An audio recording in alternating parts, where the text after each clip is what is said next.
Van, crossly. I don't understand the first word. What's that? La adore. Wait a second, to Lucette.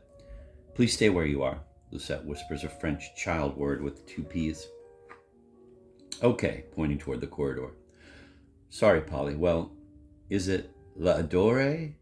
No? Give me the context. Ah, la dure. La dure is not. Sin on what? Synonymous with duration? Aha, sorry again. I must stop her that orgiastic soda. Hold the line, yells down the corridor, as they called the long second floor passage at Artis. Lucette, let it run over. Who cares? He poured himself another glass of brandy and for a ridiculous moment could not remember what the hell he had been. Yes, the polyphone. It had died but buzzed as soon as he recradled the receiver, and Lucette knocked discreetly at the same time. La dure. For goodness sake, come in without knocking. No, Polly, knocking does not concern you. It's my little cousin. All right. La dure is not synonymous with duration. Being saturated, yes, as in Saturday, with that particular philosopher's thought. What's wrong now? You don't know if it's dore or dure? D-U-R. I thought you knew French. Oh, I see. So long. My typist, a trivial but always available blonde, could not make out dure in my quite legible hand because, she says, she knows French but not scientific French. Actually, observed Lucette, wiping the long envelope which a drop of soda had stained, Bergson is only for very young people or very unhappy people such as this available Russ. Spotting Bergson, said the assistant Letcher, rates a B- dans ton petit casse. Hardly more, or shall I reward you with a kiss on your crestic, whatever that is. Wincing and rearranging his legs, our young Vandemonian cursed under his breath the condition in which the image of the four embers of a vixen's cross had now solidly put him. One of the synonyms of condition is state, and the adjective human may be construed as manly, since la humanité means mankind. And that's how, my dears, Loden recently translated the title of the Malheureux Pompier's cheap novel La Condition Humaine, wherein, incidentally, the term Vandemonian is hilariously glossed as, quote, Kulak Tasmanian de origin Hollandaise, end of quote.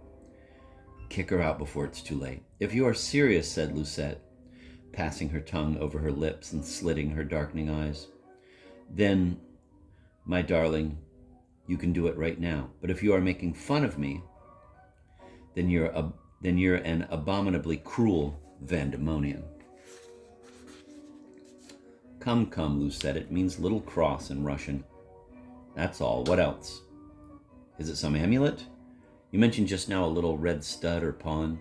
Is it something you wear or used to wear on a chainlet round your neck? A small acorn of coral? The glandulella of vestals in ancient Rome? What's the matter, my dear? Still watching him narrowly, I'll take a chance, she said. I'll explain it, though it's just one of our sister's tender turret words, and I thought you were familiar with her vocabulary. Oh, I know, cried Van, quivering with evil sarcasm, boiling with mysterious rage, taking it out on the red-haired scapegoatling, naive Lucette, whose only crime was to be suffused with the phantasmata of the other's innumerable lips. Of course I remember now. A foul taint in the singular can be a sacred mark in the plural. You are referring, of course, to the stigmata between the eyebrows of pure, sickly young nuns whom priests had over-anointed there and elsewhere with cross-like strokes of the mirrorable brush. Mirrorable. Cross-like strokes of the mirrorable brush. I'm going to spell mirrorable. This is the reader talking. It's myrrh like the spice. M-Y-R-R, and then H-E-R-A-B-O-L, mirrorable brush. Priests had over-anointed there and elsewhere with cross-like strokes of the myrrh-herbal brush. No, it's much simpler, said patient Lucette. Let's go back to the library where you found that little thing still erect in its drawer, Z for Zimski. As I had hoped, you do resemble Dolly, still in her pretty pantalettes, holding a Flemish pink in the library portrait above her inscrutable. No, said Lucette, that indifferent oil presided over your studies and romps at the other end, next to the closet, above a glazed bookcase. When will this torture end? I can't very well open the letter in front of her and read it aloud for the benefit of the audience. I have not art to reckon my groans. One day in the library, kneeling on a yellow cushion placed on a Chippendale chair before an oval table on lion claws, the epithetic tone strongly suggests that this speech has an epistolary source. Editor. I got stuck with 6 Buckstaben in the last round of a Flavita game. Mind you, I was 8 and had not studied anatomy, but was doing my poor little best to keep up with 2 Wunderkinder.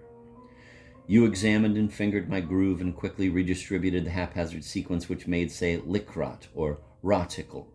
An ardor flooded us both with her raven silks as she looked over our heads, and when you had completed the rearrangement, you and she came simultaneously, si je puis la mettre comme ça, Kennedy French, came falling on the black carpet in a paroxysm of incomprehensible merriment. So finally I quietly composed Rotic, Little Mouth, and was left with my own cheap initial. I hope I've thoroughly got you mixed up, Van, because la plus laid fil au monde peut donner beaucoup, plus que na, and now let us say adieu, yours ever. Whilst the machine is to him, murmured Van. Hamlet, said the assistant lecturer's brightest student. Okay, replied her and his tormentor. But, you know, a medically minded English scrabbler having 2 more letters to cope with could make, for example, stir coil, a well-known sweat gland stimulant, or citroils, which grooms use for rubbing fillies. Please stop, Vandemonian, she moaned. Read her letter and bring me my coat. But he continued, his features working. I'm amazed. I never imagined that a hand-reared scion of Scandinavian kings, Russian grand princes and Irish barons could use the language of the proverbial gutter. Yes, you're right. You behave as a coquette, Lucette. In sad meditation, Lucette said, as a rejected cocotte, Van. Oh, Moya Dushenka, my dear darling, cried Van, struck by his own coarseness and cruelty. Please forgive me. I'm a sick man. I've been suffering for these last 4 years from consanguinocanceriformia, a mysterious disease described by Coniglietto. Don't put your little cold hand on my paw. I could only hasten your end and mine. On with your story. Well, after teaching me simple exercises for one hand that I could practice alone, cruel ardor abandoned me. True, we never really stopped doing it together every now and then, in the ranchito of some acquaintances after a party. In a white saloon, she was teaching me to drive. In the sleeping car, tearing across the prairie at Sad, Sad Artist, where I spent one night with her before coming to Queenston. Oh, I love her hands, Van, because they have the same Rodinka small birthmark, because the fingers are so long, because, in fact, they are Vans in a reducing mirror, in tender diminutive, v. Lascatelnoy form. The talk, as often happened at emotional moments in the Wien-Zemski branch of that strange family, the noblest in Estoidi land, the grandest on Antiterra, was speckled with Russian, an effect not too consistently reproduced in this chapter. The readers are restless tonight. She abandoned me, continued Lucette, chucking on one side of the mouth and smoothing up and down with an abstract palm her flesh-pale stocking. Yes, she started a rather sad little affair with Johnny, a young star from Fortinventura, C'est dans la famille, her exact Odnalatok coeval. Practically her twin in appearance, born the same year, the same day, the same instant. That was a mistake on silly Lucette's part. Ah, that cannot be, interrupted morose Van, and after rocking this side and that with clenched hands and furrowed brow, how one would like to apply a boiling water-soaked Wattbush, as poor Rack used to call her limp approbation, to that right pimple on his right temple. That simply cannot be. No damned twin can do that, not even those seen by Bridget, the cute little number I imagine, with that candle flame flirting with her exposed nipples.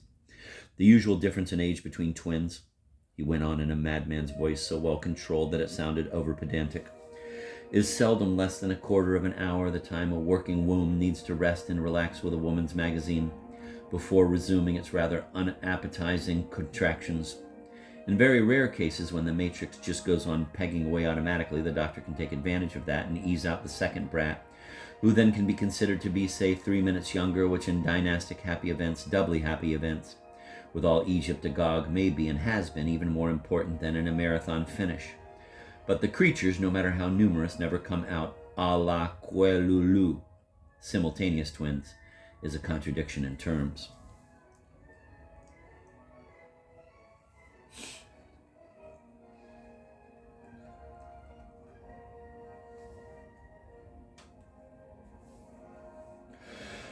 Nu-uj neznayu.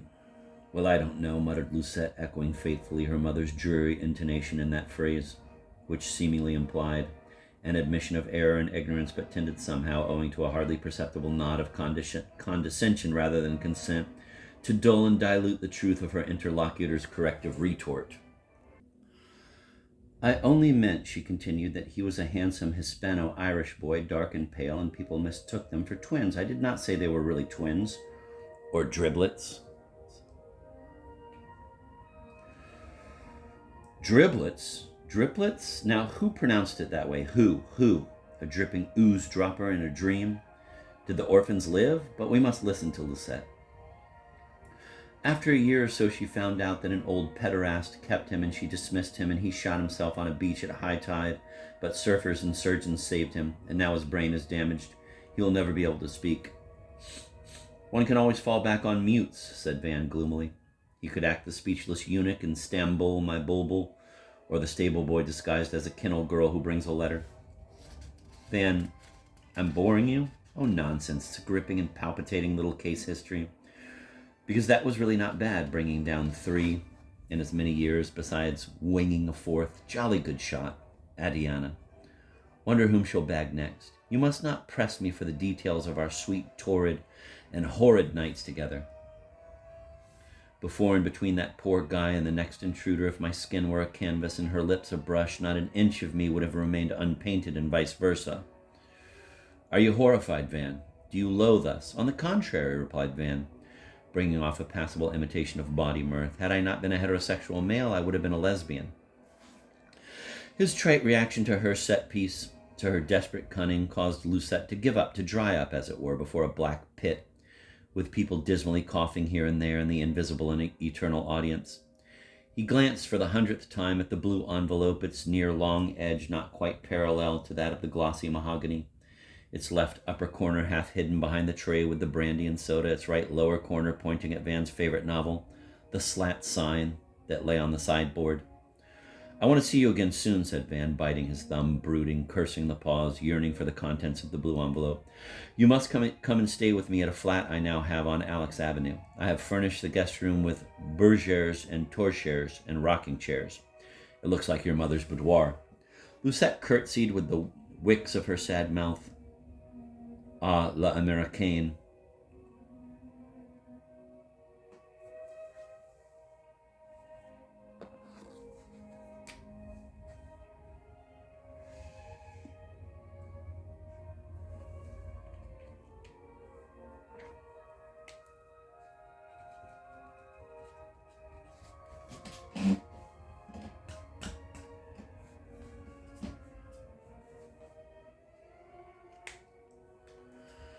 Will you come for a few days? I promise to behave properly, all right? My notion of propriety may not be the same as yours, and what about Cordula Dupre? She won't mind? The apartment is mine, said Van, and besides, Cordula is now Mrs. Yvonne G. Tobak. They are making follies in Florence. Here's her last postcard, portrait of Vladimir Christian of Denmark, who, she claims, is the dead spit of her Ivan Giovanovich. Have a look. Who cares for Sustermans, observed Lucette, with something of her uterine sister's night move of specious response, or a Latin footballer's rovesciata.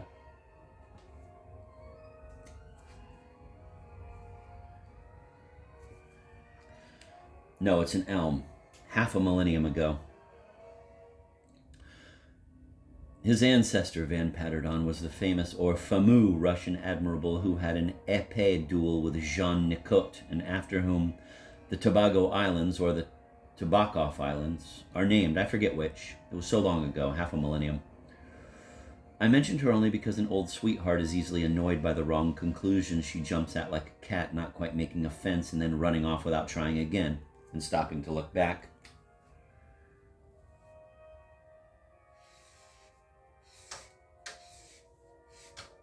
Who told you about that interlude? Your father, mon cher. We saw a lot of him in the West. Arter supposed at first that Tapper was an invented name, that you fought your duel with another person, but that was before anybody heard of the other person's death in Kalugano. Demon said you should have simply cudgeled him. I could not, said Van. The rat was rotting away in a hospital bed. I meant the real Tapper, cried Lucette, who was making a complete mess of her visit.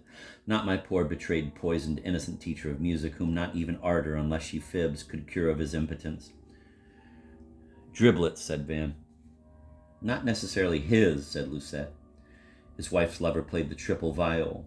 Look, I'll borrow a book, scanning on the nearest bookshelf. The Hitania, Klitschy Clichés, Murtvago Forever, The Ugly New Englander, and curl up Komondi in the next room for a few minutes while you... Oh, I adore the slat sign.